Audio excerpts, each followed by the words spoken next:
dusome zaburi ya Dawidi, zaburi ya 23 turashaka kuyisoma imbere yuko dusenga. Uhoraho niwe mwungere wanje, nta kintu na kimwe nzokena. Amvyagiza mu canya c'ubwatsi butotahaye, andongorera iruhande y'amazi adasoma. Umurongo wa 3, aremesha umutima wanje, anyobora mu nzira zo kugororoka kubw'izina ryiwe.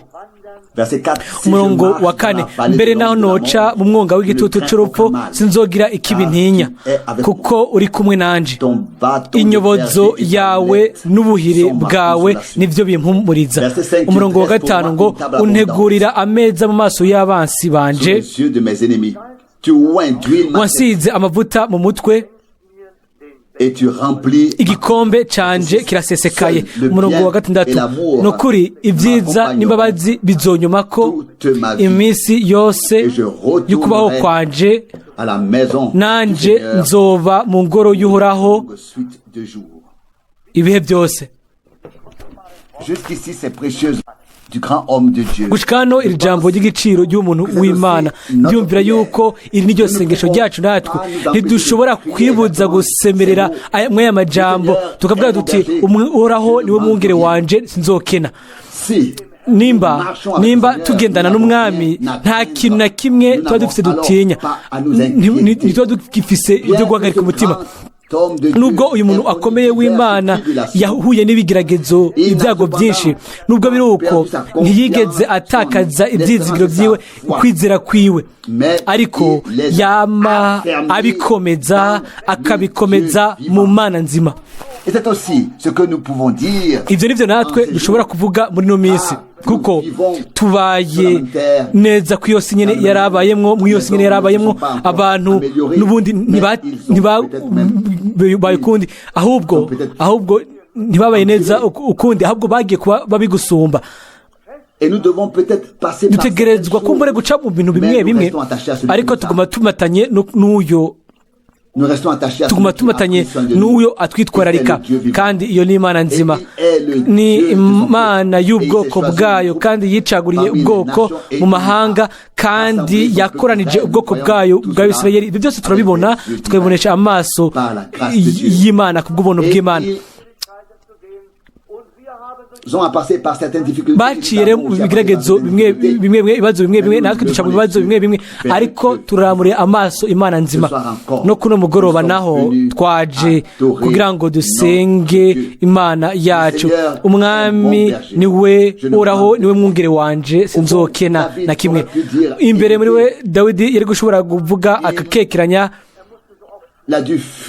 yarahunze inshuro nyinshi, akora ibi, akora n'ibindi, ariko yaravuze ngo Uhoraho niwe mwungere wanje sinzokena. Amvyagiza mu canya c'ubwatsi butotahaye, andongorera iruhande y'amazi adasoma. Aremesha umutima wanje, anyobora mu nzira zo kugororoka kubw'izina ryiwe. Ubu rero bakundwa, Imana irazi inzira nziza kubw'abana b'abantu. Yamenye inzira nziza kugira ngo irongore Dawidi, iranazi n'inzira nziza iyo ishobora kurongoramwo ubwoko bwayo mw'ino minsi. Turi rero turanezerewe kandi turashima yuko dukoraniye hano kuno mugoroba, kandi n'umunezero udasanzwe kuri twebwe ko bene data mukundwa wo muri Isirayeli, mbega muri Isirayeli ari hagati muri twebwe.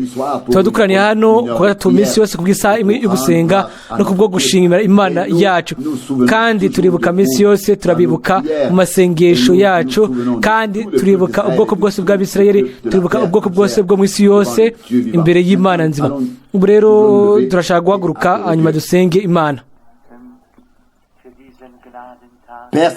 Data uri mu ijuru, n'umutima wose kubw'uyu munsi w'ubuntu uwo waduhaye, turagushimira Mana ko watwemereye ko dukoranira hano tukambaza izina ryawe ryera muri kino kibanza. Wowe Imana y'ijuru n'isi, wowe Imana y'ubwoko bwawe bw'Isirayeli, uri n'Imana yacu, kandi waratwitwararitse waratwakiriye umwami nicyo gituma ubugingo bwacu buraguhimbaza bukagushira hejuru izina ryawe ryera no kwinosa y'uno mugoroba naho nuhimbazwe ushigwe hejuru mana wewe mwami uri umwami wacu uri umwungere wacu mwiza uraturungura ukatuyoborera mu nzira zo kugororoka uraturungura utujana mu mazi adasuma nkuko Dawidi hano abivuga urabikora kandi hamwe natwe mwami nicyo gituma turagusenga kandi tutazira izina ryawe ry'ubwiza mwami uhezagire nk'uko twamaze gusenga uhezagire ubwoko bw'abisirayeli muri ino minsi kandi utange mwami utange bibereye ku batware urongore ibintu byose mu buryo bubereye nk'uko bitegerezwa kumera nk'ugomba kuba kuri turagushimira ku bw'ibyo mu izina rya Yesu amen amen turicara uguhimbazwa no gushimwa bibi by'umwami igihe dushobora kumenya yuko arongora byose gushika ku ntumbero kandi intumbero ni ukuba tunze nawe byimbitse mu bihe bidashira tukaba turi aho umuntu yarari imbere y'uko agwa mu bufatanye hamwe n'Imana atangwara ibaho atacaka ibaho atarupfu rubaho atabibazo atagusaza atakintu na kimwe mu bintu byose tuba dugira hano muri uyu mubiri kandi iyo niyo mpamvu umwami Imana yategerezwa kumanuka we nk'impwemu akaza mu mubiri w'inyama uwo turimwo kugira ngo asohorezemwo ugucungurwa kugira ngo tugire amahirwe yo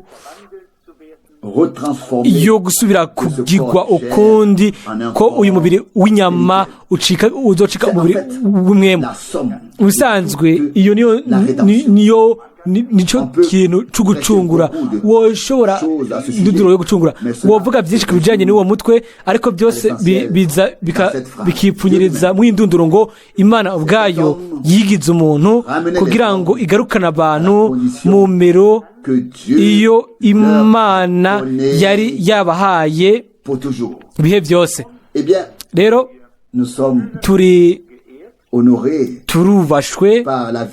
turubashwe kubwo kutugendera kwa mwidata Igna na mwidata Jigal hamwe n'umugore wiwe n'umwana wiwe kandi turabakiriye by'ukuri ibyo murabizi amajambo rimwe sindayaronka ntidushobora kubivuga nk'uko ariko murabizi uko muri babiri yari rwari urukundo ruserutse rwihuse hamwe n'ubufatanye hamwe n'umwami muri data Goldney haguruka bakubone uyu niwe aturongoye turi hariya ku isi bw'Isirayeli ubutaka nshaka kubabwira ari ngaha sibanga nta murongozi mwiza asumba uyu muri Isirayeli yose mwenda tajigal haguruka gatonyi nawe ubu nawe niwe atwara imodokari bisi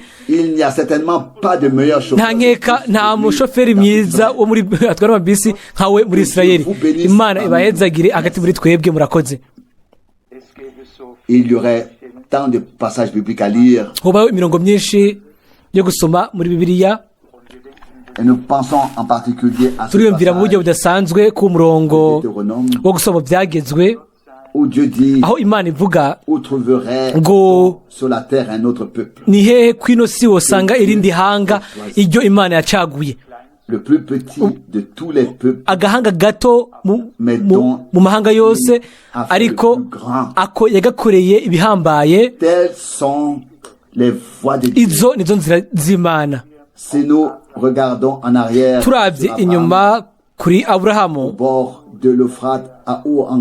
hariya hakurya y'uruzi uri Ukarudaya hakurya ya Efurati umuntu asanzwe hanyuma mu nyuma akaba umuntu w'Imana, akaba umuhanuzi, un homme dont le nom umugabo uwo izina ryiwe ritazigera rizimangana na rimwe kuko yagize uguhura n'Imana, un homme umugabo à qui Dieu se révèle uwo Imana yihishuriye reste encore un homme, aguma ari umuntu, mais il devient, ariko acika uwundi muntu, il est transformé, arahindurwa, changé agahinduka imbere muri we, et a un lien, kandi akagira ubufatanye hamwe n'imigenderanire hamwe n'Imana. le chant Ibyo rero je repars.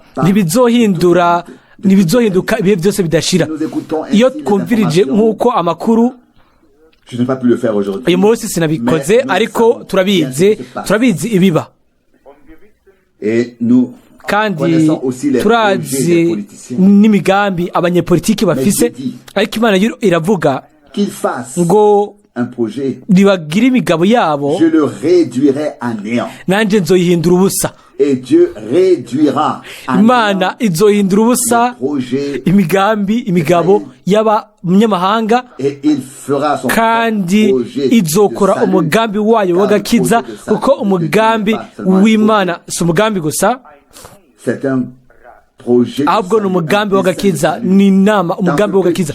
Mu byo Imana yahisemwo Il n'y a pas seulement une décision. ntiharimo ingingo gusa, Les hommes peuvent la prendre. abantu barashobora C'est une kubimenya. décision ici de salut. Iyo ni ingingo y'agakiza. Le salut est Agakiza kari mu bintu byose iby'Imana ihitamo, dans tout ce qu'il mu bintu promet. byose isezeranya.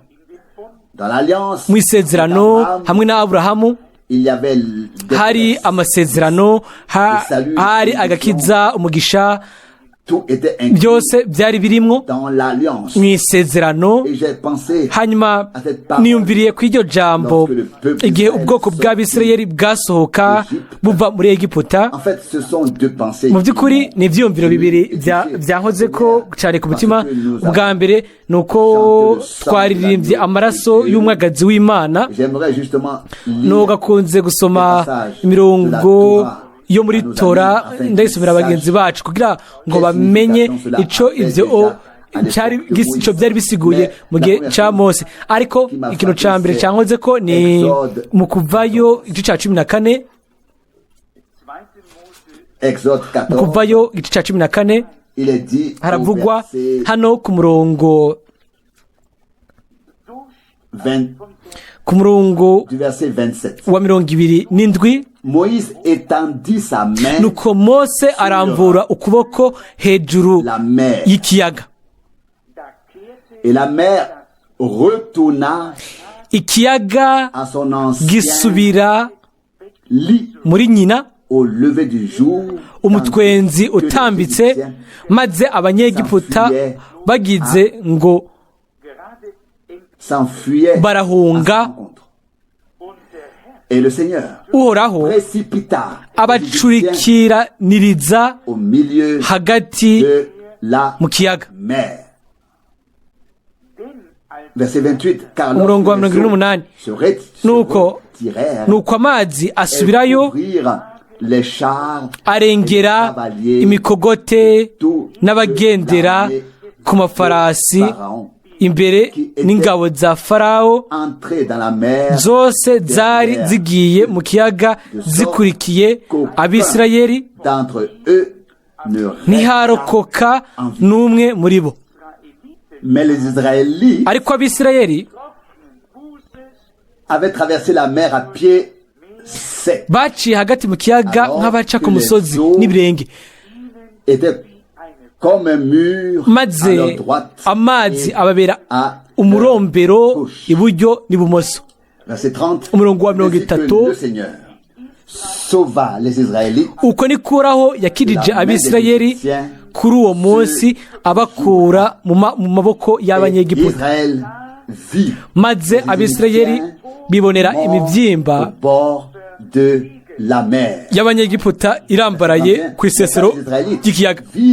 Nuko Abisirayeli Un miracle babonye ibihambaye Uhoraho avait accompli yakoreye sur les Égyptiens. Abanyegiputa. Le peuple craignit Uhoraho le Seigneur et baca batinya Uhoraho, baramwizera, à son bo serviteur n'umusabyi Moïse. wiwe mose. C'est une parole merveilleuse. Ce Iri n'est pas seulement ni ijambo ry'igitangaza. Iyi si inkuru gusa, que quelqu'un a iyo écrit. umuntu yoba yaranditse Cela ibi s'est produit. byarabaye. Dieu Imana a fendu la mer à cause yatandukanije de son ikiyaga ku peuple bwoko pour le faire bwayo sortir. kugira ngo ibusohore. Et celui qui regarde une fois la carte Umuntu iyo rimwe yitegereje ku ikarata aurait pu yovuga ngo ego le tour mbega par ici en passant par Imana ntiyari ikwiye kuzunguruka igaca hano ikayiro ikaca izunguruka ku ikiyaga gitukura, ariko Imana ica inzira aho atanzira ihari, aho atanzira ihari. avait passé par le Caire et iyo yaciye ikayiro ikaca ku kararo gatonyi, eu la possibilité de couvrir nta buryo bwari buhari bwo gupfukira izo ngabo zose za Farawo, ayo mafarasi hamwe n'iyo mikogote yose. Dieu sait exactement Imana ce qu'il fait. irazi ibyo ikora, Il sait exactement comment attirer irazi l'ennemi ingene dans le piège, ikwegera umwansi mu mutego n'ingene icimupfuka kugira ngo ntaba gihari. que nous sommes plus là. Les hommes Abantu ont vraiment toujours d'autres plans. bo baba bafise Et iyindi on migambi. entend même les plus grands Turanumva mbere théologiens, abanyateolojiya si on se bakomakomeye contente de lire les passages où ils s'expliquent, iyo basoma oui, imirongo si Dieu n'avait pas hanyuma été bakivuga là, si Dieu n'avait ngo pas. yoba Imana itari ngaha, yoba Imana itari ngaha, Comme s'il voulait nkaho conseiller menga Dieu, bashaka il kugira pense Imana qu'il n'a inama pas assez inama étudié la Imana carte. nkaho menga ntiyarizi ikarata C'est indondabihugu. pourtant Dieu qui a fait la terre, les fleuves, Ariko les nubwo mers. biruko Imana yakoze yaremye ibihugu, inzuzi n'inzuzi zinini zinini, imbere yuko abantu babicapa, imbere yuko abantu babyiga ko ngo babirabe ngo babyige ko Imana Ça avait déjà tout. Mais yari il a izi déjà byose, organisé ariko de manière yarongoye glorieuse. byose ibirongora mu buryo butangaje. Il est dit ici Haravugwa que hano les Égyptiens yuko Abanyegiputa ont fui. ngo Ils barahunze, ont fui ngo barahunga, dans la mauvaise direction. bagiye mu merekezo mabi, ntibahunze Loin des eaux. ngo baje kure y'amazi, Vers les eaux. bahunze baje mu mazi. Mbega mwabisomanye nanje nabisomye ndabishaka. Il est dit ici, Haravugwa hano Exode 14, 27. umurongo wa 27 mu kuva 14 Pendant que les Égyptiens, donc, ngo Abanyegiputa vers la mer, vers les eaux, ils s'enfuirent droit devant bagize ngo barahunga, et le Seigneur les précipita dans la mer. Uhoraho abacurikiraniriza hagati mu La plupart des kiyaga. gens fuient la Abantu benshi destruction, mais bahunga ils ont fui dans la akaga, destruction. ariko bo abo bahungiye baje mu kaga.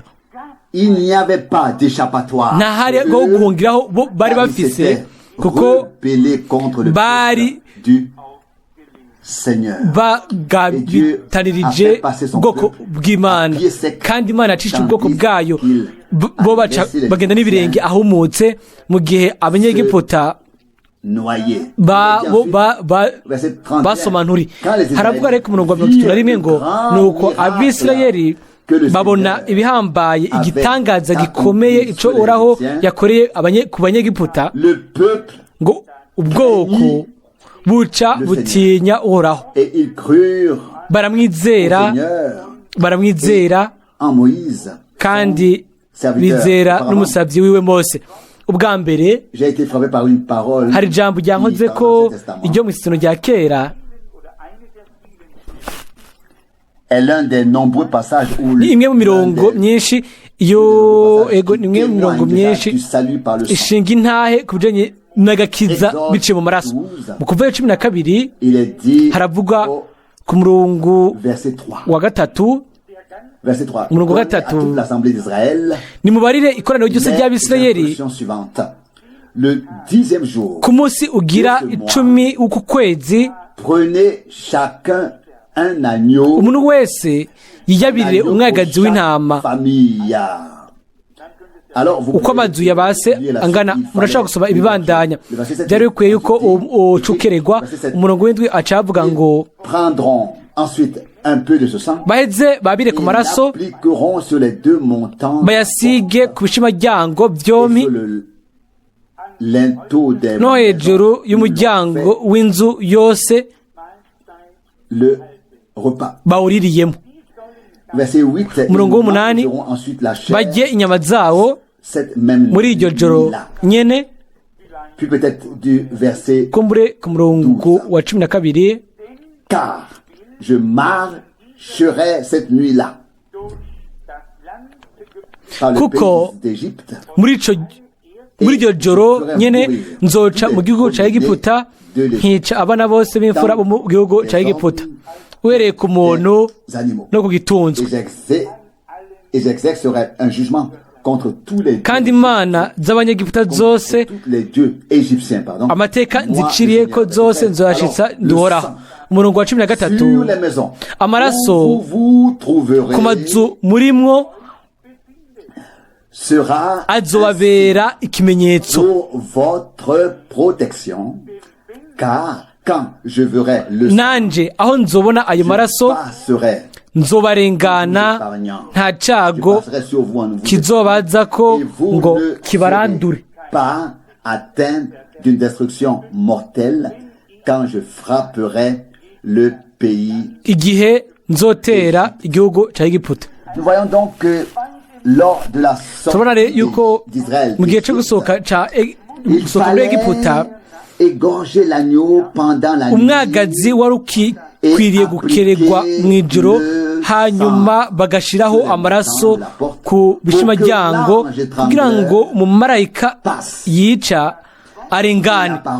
Kandi ijambo umwami aravuga ngo igihe nzobona amaraso atari igihe nzobona igiti le fer, canke icuma canke ibyo mwasharije ko atari ikintu cyose nzobona mwashizeho la serrure ou autre chose, ku non. amaserire n'ibindi oya ahubwo igihe nzobona amaraso Sur les maisons, ku mazu pas un gardien, atari umuzamu atari umuntu le sang. ariko amaraso. Qu'est-ce que c'était? Mbega ibi byari biki? Umwagazi sa vie wategerezwa gutanga ubuzima bwawo mu kibanza cy'abana b'imfura, mu kibanza cy'umwana w'imfura wo muri iyo nzu, et le ou bien alors à la place des premiers-nés mu kibanza cy'abana b'imfura bari muri iyo nzu.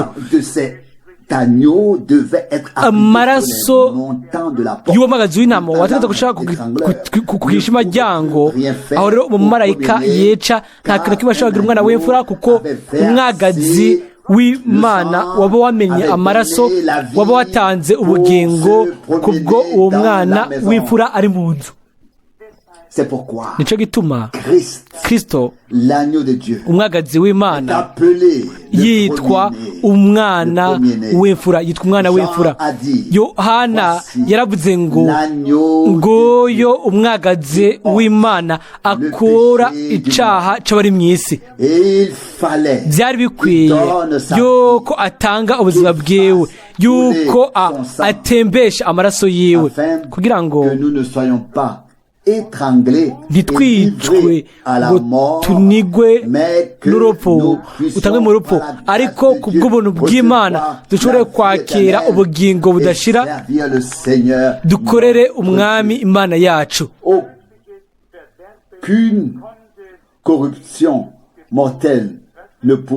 Nta kibura na kimwe mu bantu cakubita umwana. Kubera iki? Ni kure ko umwagazi w'intama, amaraso y'umwagazi w'intama yari yatemye. Igihe Mose yasohora abana b'Abisirayeli, hari ikintu cabaye c'igitangaza mu gice ca 24 inyuma la législation inyuma yo gushinga ku byagezwe biba biri mu kuvayo 20. Hano mu kuvayo 24 duhere ku murongo wa 3 kuvayo 24 ku murongo wa 3. Moïse va ensuite informer le peuple. Mose araza abwira abantu amajambo yose yoraho n'amabwirizwa yiwe yose. Tout le peuple abantu bose bamwishurira icarimwe bati ibyo Uhoraho avuze byose tuzobikora. Publié. Verset 4. Moïse écrivit donc tout ce que le Seigneur nuko Mose yandika amajambo yose y'Uhoraho, maze bukeye akoroka kare yubaka igicaniro munsi y'uwo musozi, et 12 pierres correspondant aux 12 ashinga tribus inkingi z'amabuye d'Israël. 12 nk'uko imiryango y'abisirayeli ari 12. Donna l'ordre atuma aux imisore jeunes hommes yo mu bisirayeli d'offrir des ija holocaustes gutanga et d'égorger ibimazi des taureaux irabyosa en sacrifice no kubagira uhoraho amashuri y'imikangara de salut pour le ku Seigneur. bimazi by'ishimwe. Verset 6. Moïse prit alors la moitié du sang mose yabira et igice cya kabiri le cy'amaraso versa agisuka dans les coupes de l'offrande mu nzavya, et il aspergea l'autre moitié du sang ikindi naco akimija sur ku gicaniro.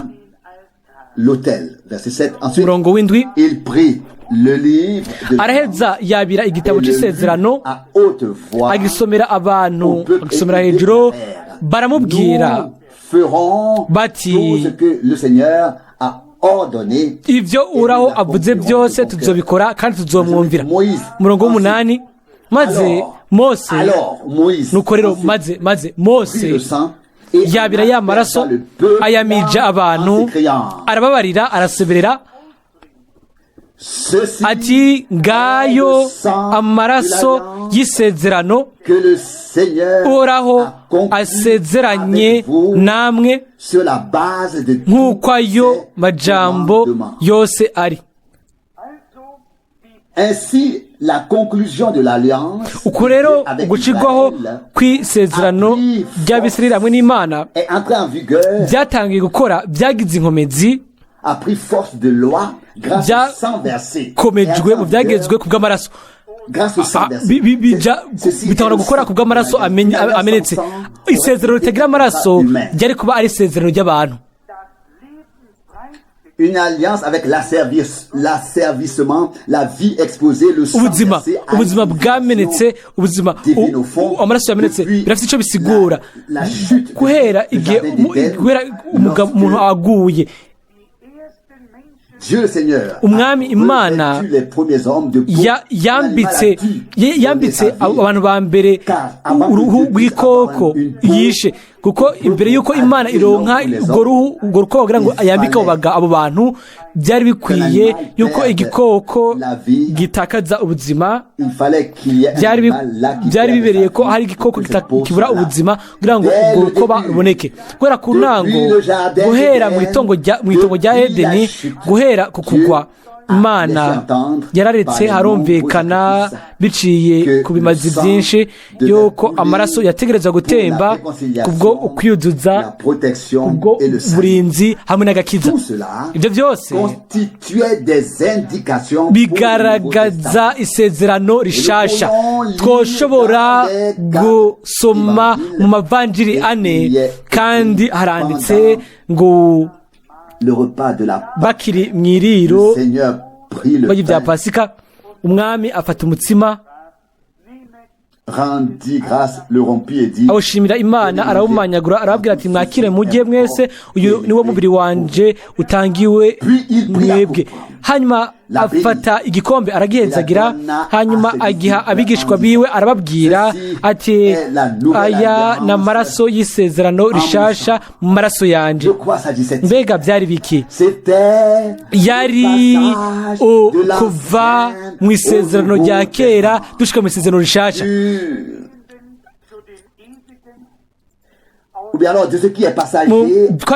Canke kwari kuva mu by'igihe gito dushika mu bihoraho, ibitutu bigaragaza iby'akazoza, hanyuma tugashika mu bintu by'ukuri bihari by'ukuri. Ku musaraba i Golgota, hariya ku musozi w'agahanga, si amaraso y'umuntu yamenetse, ariko ni amaraso y'Imana, ni amaraso y'umwami wacu ubwiwe. Kandi rero turabibona, Mose yamijagiye amaraso, atari igicaniro gusa, atari igitabo gusa cy'isezerano, ariko ni ubwoko nabwo bwari bwifatanije n'ibyo hamwe n'abo Imana yari yagiranye isezerano nabo. Icyo ngo ni urufatiro rw'isezerano rishasha, kumenya ko umwami yashizeho isezerano, yakoze isezerano i Golgota, kandi iryo sezerano ryinjiye rikomera nk'icagezwe. amaraso y'umwagazi w'intama yaramenetse, kandi ubwoko bw'Imana buri munsi y'uburinzi bw'ayo maraso y'Imana, kandi umumarayika murimbuzi na satani ategerezwa kurengana, ntashobora kutwica. nshaka kuvuga ngatwice mu buryo bw'impwemu, kuko Imana yaduhaye ubugingo buhoraho kubwo ubuntu. ingene ari iby'igitangaza kuba dushobora kubona ibintu by'imizirisha rya kera tukabibona neza mu muco w'isezerano rishasha. murabizi ibyabaye mu nyuma ni ikintu gikomeye icyo umuntu yoshobora kwipfuza akiyumvira. nyuma y'uko Mose yaramaze gusoma ibyagezwe, hanyuma akamijagira amaraso ku gicaniro no ku bwoko, aravuga ngo aya ni amaraso y'isezerano ayo umwami yagiranye namwe ku mabwirizwa yiwe yose. neza inyuma y'ibyo haravuga umurongo w'9, maze Mose adugana na Aroni na Nadabu na Abihu na b'abakuru b'Abisirayeli 70, abakuru b'Abisirayeli baraduga babona Imana y'Abisirayeli munsi y'ibirenge byayo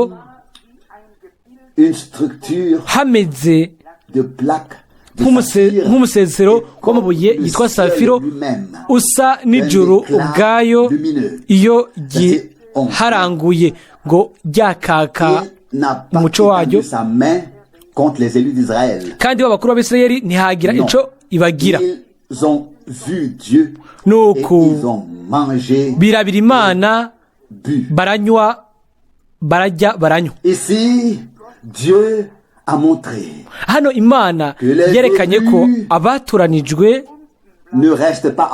ntibaguma hariya hasi, ariko barashobora kuduga bakinjira neza imbere y'Imana nzima kubwo amaraso yamenetse, kubwo isezerano iryo Imana yagiranye nabo.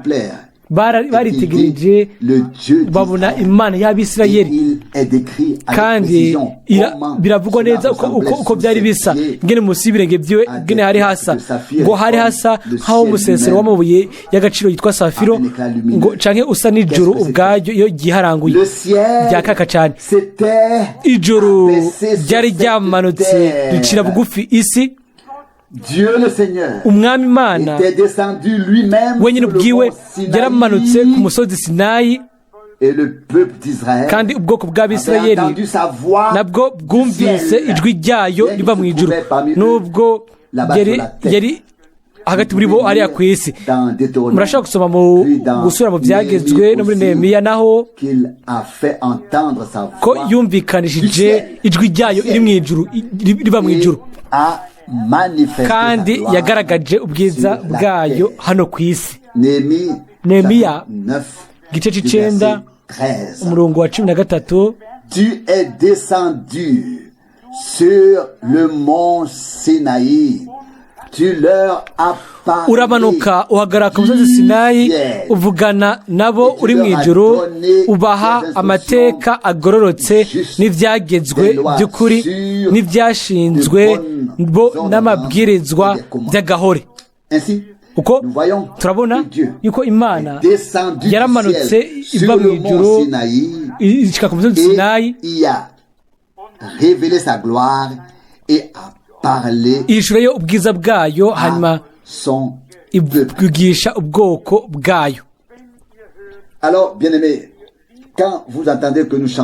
rero bakundwa, igihe turirimba indirimbo rimwe rimwe zihimbaza amaraso, zivuga amaraso, dutegerezwa gusa kuvuga tuti ata amaraso nta gucugugwa kwari gushoboka, nta kigongwe, nta gakiza. Et il faut simplement être assez honnête. birakwiye gusa ko tuvugisha ukuri kugira ngo tuvuge yuko ibyagezwe n'amabwirizwa yose n'iby'agahore biratunganye ni byiza cyane, ariko ils n'ont pas pu rendre un homme ntibyigeze béatifié. bituma umuntu aba umunyamahirwe, umuhigwe. ntibyigeze bikiza umuntu n'umwe. we gusa byamuha ibyashinzwe, bikamubwira ibyashinzwe hamwe n'ibifatira kuri ibyo. ubugingo budashira buva ku Mana. Umwami qui a pris forme humaine en Christ. yafashe ishusho muri Kristo. umunsi uzoza ku bw'abatoranyijwe bo muri Isirayeli bazoraba uwo bacumise kandi bazodira. nta wundi Mesiya azoba yicaye ku yindi ntebe ya Dawidi. ni umwana wa Dawidi. kandi kuri uwo munsi aravuga muri Zekariya igice cya 12 mu buryo butangaje ku murongo w'icenda. En ce jour-là, je m'efforcerai de détruire tous les peuples. kandi kuri uwo munsi nzokwitwararika kugeseza amahanga yose yaje gutera Yerusalemu. Jérusalem. Tout au long du passé, il semble que Dieu ne sait pas. uko muri kahise byagiye biragenda bisa nkaho menga Imana ntiyabyitwararitse, ariko guhera aho ubwoko bw'Abisirayeli bwakoranye buva mu mahanga yose, kandi guhera mu 1948 ubu ni leta yigenga. igihugu guhera ubwo atanumwe ashaka kugihakana. Non seulement il semble, mais depuis lors, Dieu s'occupe de la guhera ico gihe Imana itwararika urubanza ubwoko bw'Abisirayeli, kandi murabona ko kuri buri ntambara yose ntibatsinda gusa, ahubwo batsinda birushirije, kandi ico nico kintu nyamukuru. hano haravugwa mu murongo w'icenda ngo kandi kuri uwo munsi nzokwitwararika kugeseza amahanga yose yaje gutera Yerusalemu. Maintenant, le verset 10 ensuite. Je répandrai sur la maison de David kandi nzosuka ku nzu ya Dawidi no kwaba Yerusalemu imwemu y'ubuntu niyo gusaba ubuntu mu gifaransa yo gusenga, kandi bazokwitegereza uwo bacumise bazoborogera nk'uko uborogera umwana wiwe nk'uko uborogera umwana wiwe w'ikinege.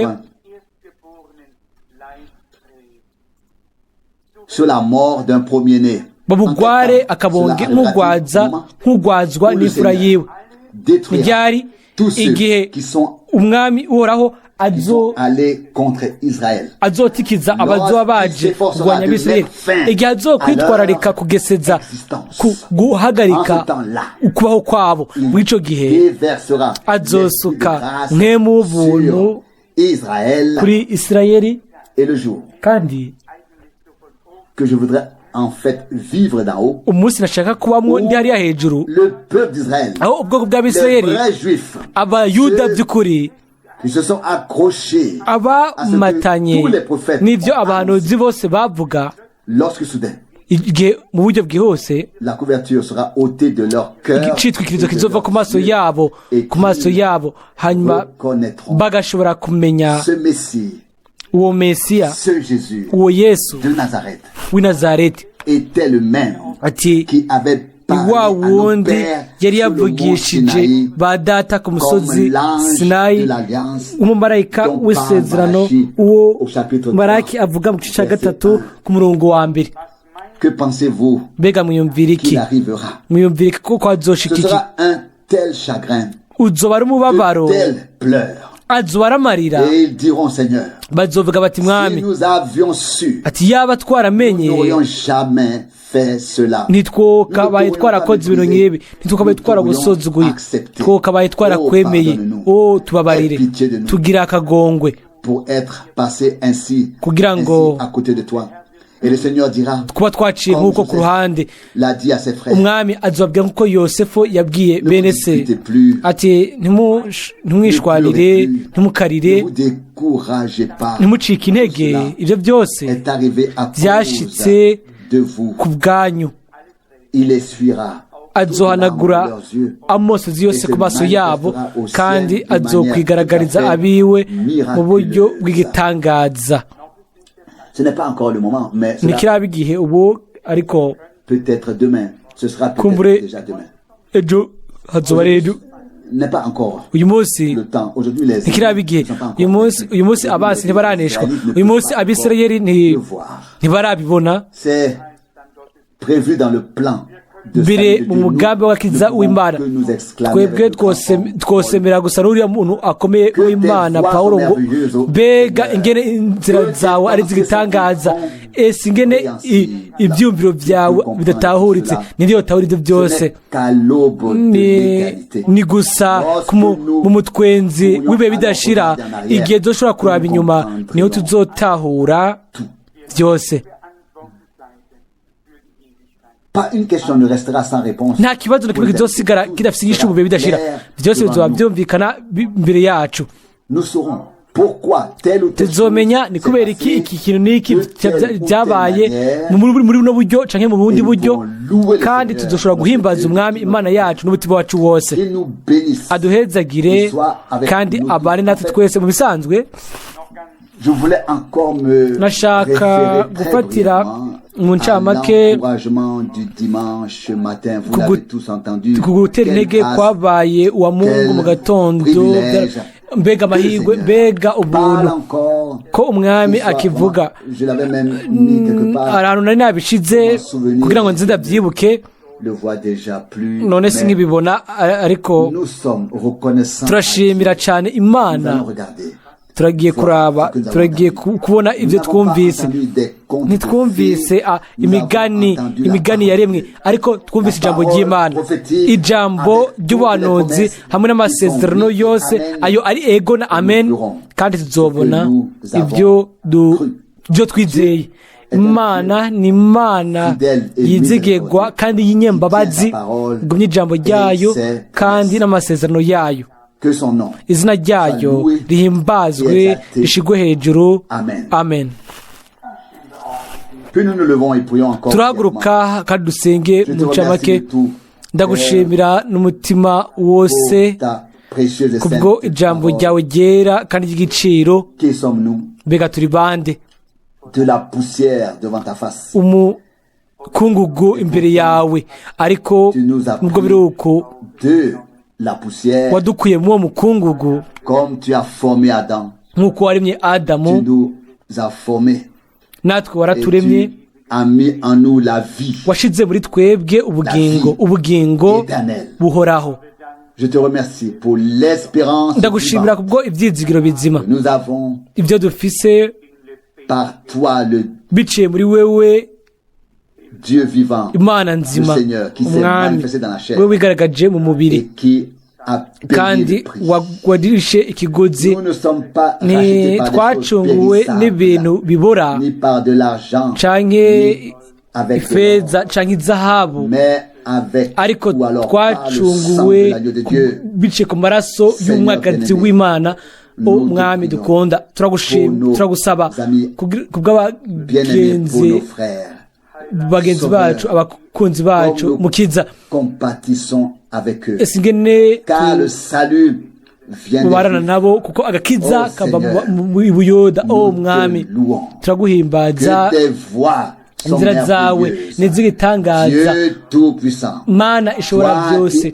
Wewe wamagaye Aburahamu, wemeza isezerano muri Isaka, ushiraho iryo sezerano hamwe na Yakobo, hanyuma urishingira Abisirayeli bose.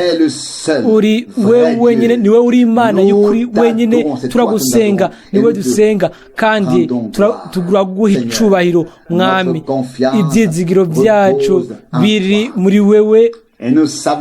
Turazi, turamaze kumenya ko igihe bose bobita bagata ubwoko bw'abisirayeli igihe atamuntu n'umwe yoba ari ku ruhande rwabo.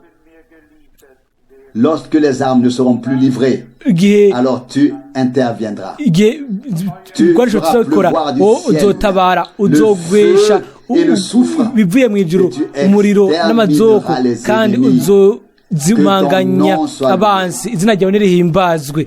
Tu l'as annoncé, warabivuze biciye ku kanwa k'abahanuzi bawe bera, tu l'as accompli, haleluya, urabisohoza, haleluya. Mwami, ubikore ubu vuba, kandi tumenyekanishirize yuko iherezo riri hafi, ariko n'intango nayo, haleluya, kuko icyo umuhanuzi Yesaya avuga ngo igitondo kiraje, ariko n'ijoro naryo, byose biraje, kimwe kuri uyu ikindi ku wundi.